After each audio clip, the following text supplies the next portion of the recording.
Merci, Monsieur Hervy, pour cette belle introduction.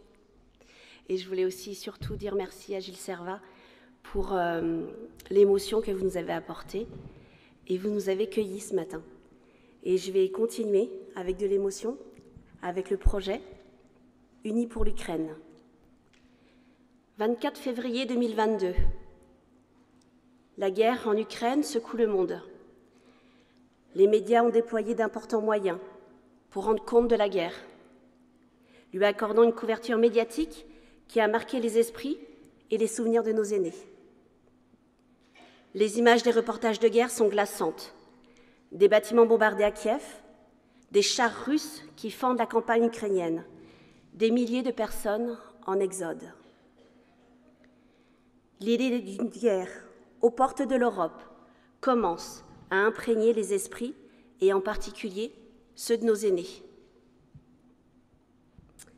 Un mois après ces événements, régnait un malaise à la résidence service senior, où je travaille en tant qu'animatrice coordinatrice. Je pense, comme beaucoup d'entre nous, animateurs, animatrices, professionnels au contact des personnes âgées, nous sommes tous ici, car nous avons à cœur de remettre du sens et du plaisir au sein de notre activité professionnelle, et surtout lors d'événements sensibles comme celui-ci. 95 résidents, et la plupart d'entre eux sont sous le choc. Tristesse et étonnement de voir qu'en 2022, le monde d'aujourd'hui ranime les craintes et les terreurs de guerre. Ils revivent à travers la peur et l'angoisse leurs douloureux souvenirs à la vue des images de guerre. Ils sont surtout bousculés par l'incompréhension de l'invasion russe et de revivre cela. Encore. Des discussions informelles ont eu lieu dans les couloirs. Il y avait des chuchotements entre eux et des parts de vie échangées. Un besoin, une demande réelle de créer un espace d'expression et d'échange. La question était de savoir comment se positionner face à un tel événement, comment agir sans trop faire réagir, sans trop brusquer, surtout sans trop gêner. La réflexion de l'Ukraine, de soutenir l'Ukraine, vient des résidents. Les premières idées d'agir étaient solidarité, générosité, faire des dons. Ça, ils savent faire. Soutenir le peuple ukrainien et encore plus les enfants. Les soutenir par un don financier. Et pourquoi pas à la Croix-Rouge, à Médecins sans frontières, et sinon à l'UNICEF. J'ai réfléchi avec eux à aborder ce sujet sensible dans les meilleures conditions, car il touche personnellement nos aînés. Pour beaucoup d'entre eux, c'est un souvenir de guerre qu'ils ont eux-mêmes vécu.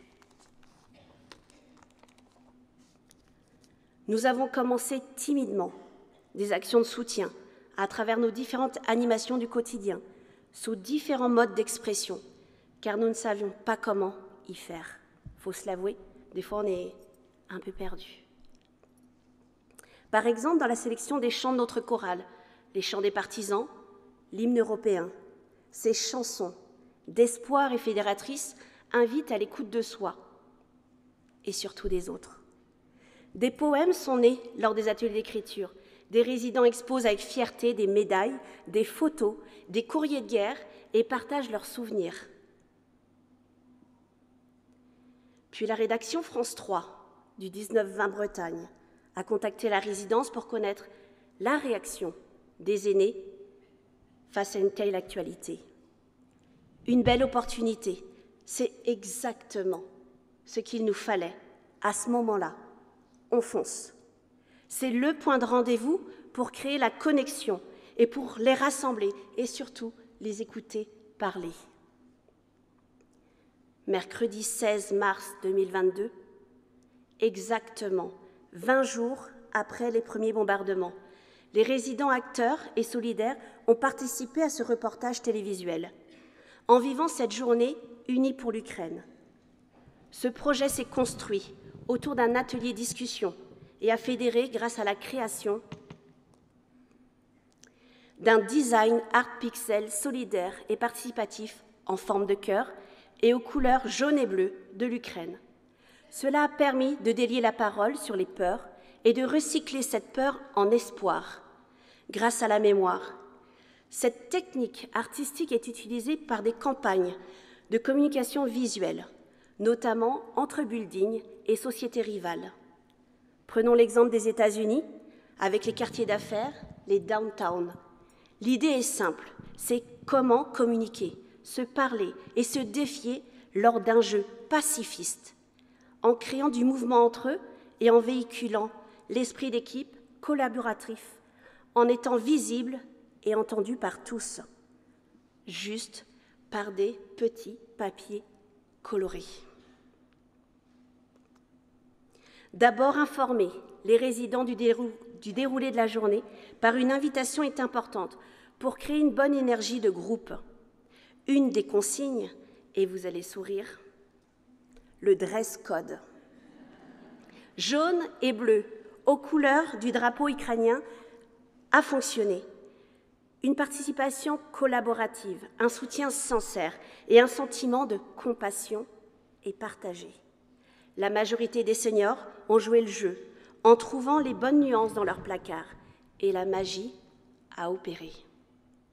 Cet engagement a déjà été source d'échanges entre eux, créant une complicité, une solidarité.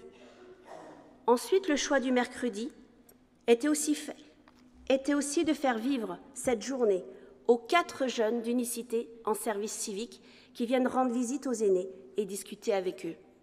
Leur présence nous a été précieuse, car cela apportait encore plus d'oreilles et d'attention à l'écoute des aînés.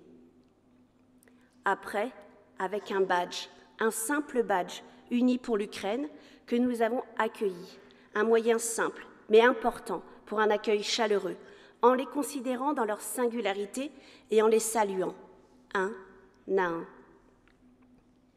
Puis arrive le temps de recueil, de chaque intention et émotion partagée entre peur, chagrin et colère. C'était un moment très fort, très intense, et chacun a eu l'impression de s'impliquer vraiment en découvrant tous ces messages écrits. Paix et liberté au peuple ukrainien. C'est l'horreur, c'est inadmissible. Fraternité entre les hommes. La bêtise ne s'arrêtera donc jamais. J'ai vécu le mitraillage en 40, l'occupation et les bombardements. C'est horrible ce que vous vivez.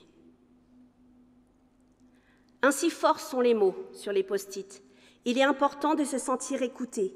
C'est le sens de cet atelier discussion, la force des mots et la puissance des intentions, et l'énergie de résilience de nos idées s'est cristallisée. J'ai crevé l'abcès, libéré la parole, tout prend sens quand les cœurs se libèrent.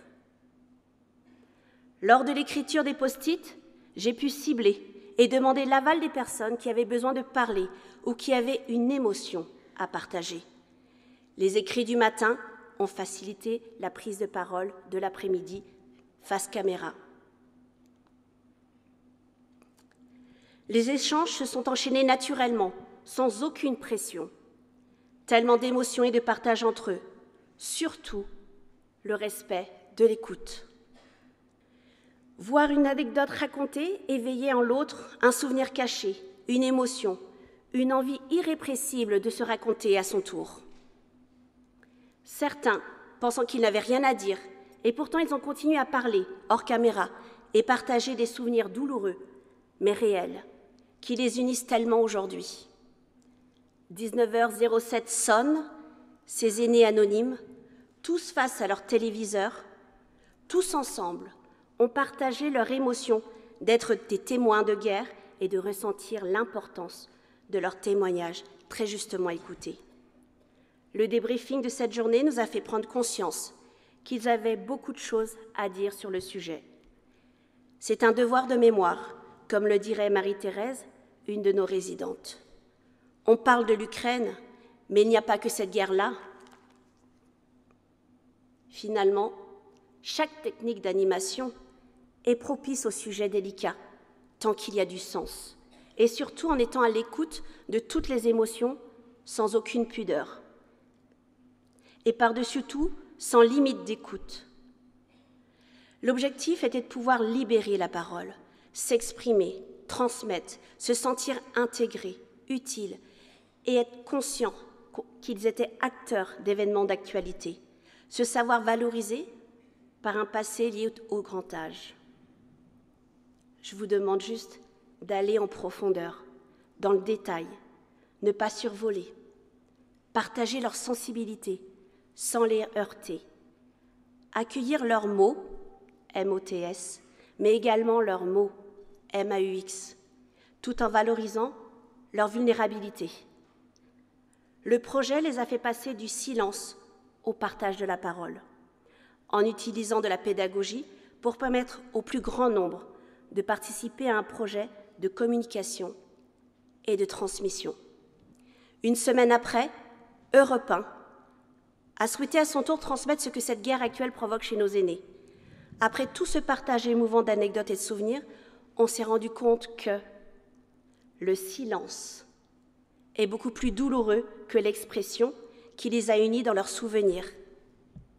Grâce au reportage, à l'émission radio, aux journalistes, les résidents ont compris qu'ils pouvaient encore avoir un impact positif en racontant leur vécu. Ils ont compris qu'ils pouvaient encore une fois, de plus, avoir l'utilité en étant des aînés. Les médias ont mis en lumière leur histoire. Pour conclure, je vous invite à regarder ce reportage rempli de sens, de solidarité, de compassion et d'espoir. Aujourd'hui, j'ose être la porte-parole de ces 95 voix pour parler en leur nom et exposer les coulisses d'un métier dont l'impact est trop souvent sous-estimé. Merci à eux.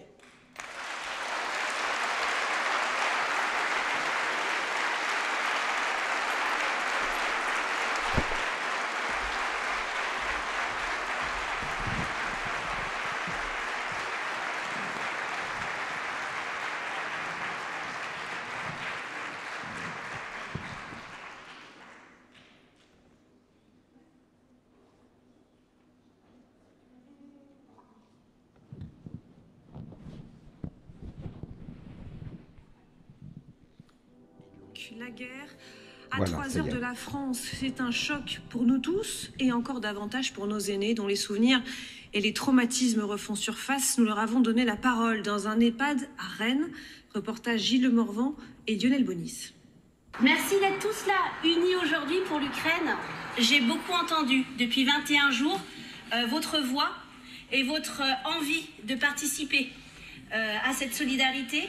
Alors c'est une résidence senior de la capitale bretonne avec une centaine de personnes âgées bouleversées comme tout le monde par la guerre en Ukraine, mais avec la double peine. Chez eux, le conflit ravive aussi de douloureux souvenirs, l'occupation, les bombardements. J'ai perdu une tante et ma petite cousine, elle a été amputée juste. D'accord. Donc c'est tombé sur Bru et là il y a eu des morts épouvantables. Ça reste. Je vois encore les bombes sortir des avions. On s'en sort pas, hein. On s'en sort pas. La paix, on peut pas avoir la paix. L'homme est fait pour se battre, c'est pas possible. C'est terrible, hein, quand même. Et les enfants qui meurent là, qui n'ont rien fait à personne, rien. Et ça, je voudrais pas le revivre. Même à table, quand on parle des images qu'on a vues le matin ou la veille, eh bien, on a du mal à manger. C'est une horreur, mais il faut penser à cela. Ils sont doublement meurtris parce qu'ils savent que ce n'est pas passé. C'est vraiment présent, c'est en Ukraine, c'est à côté. Et c'est plus dans cette énergie qu'ils ont voulu vraiment marquer le coup aujourd'hui. Alors, détresse. Pour permettre aux résidents d'extérioriser leurs angoisses, Maya, l'animatrice, a donc organisé ce temps de parole. Bon courage, aux réfugiés. Aux réfugiés, oui. Voilà. Au mur, sur un cœur jaune et bleu, on vient aussi marquer sa solidarité avec les Ukrainiens. 1 heure à refaire le monde, qui n'y met pas du sien. Et puis le mot de la fin, à Yvonne, gravé dans sa mémoire, un poème d'Éluard, parce que, dit-elle, il ne faut jamais désespérer. Qui a du mal à voir. Le titre, c'est Liberté. Et à la fin, il y a quand même cette lueur d'espoir. Et au fond du tunnel, une lumière. Voilà.